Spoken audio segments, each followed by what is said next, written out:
আপনার জমির দলিল যদি আপনার কাছে না থাকে তাহলে চিন্তার কিছু নেই। কিছু পদক্ষেপ অনুসরণ করে আপনি আপনার জমির দলিল খুঁজে বের করতে পারেন।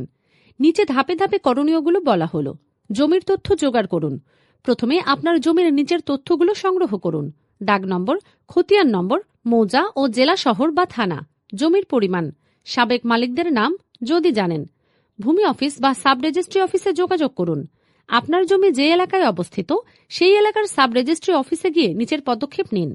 তল্লাশি আবেদন করুন। তল্লাশি ফর্ম পূরণ করে সাব রেজিস্ট্রি অফিসে জমা দিন। সেখানে আপনি জমির দলিল নম্বর, মালিকের নাম, জমা দেওয়ার সাল ইত্যাদি দিলে তারা দলিল খুঁজে দিতে পারবে। দলিলের নকল বা সার্টিফাইড কপি সংগ্রহ করুন। যদি আপনার দলিল পাওয়া যায় তাহলে আপনি অফিস থেকে একটি সার্টিফাইড কপি বা নকল নিতে পারবেন। এর জন্য নির্ধারিত ফি জমা দিতে হবে। লোকাল মৌজা অফিস বা ইউনিয়ন ভূমি সহকারী অফিসেও খোঁজ নিন।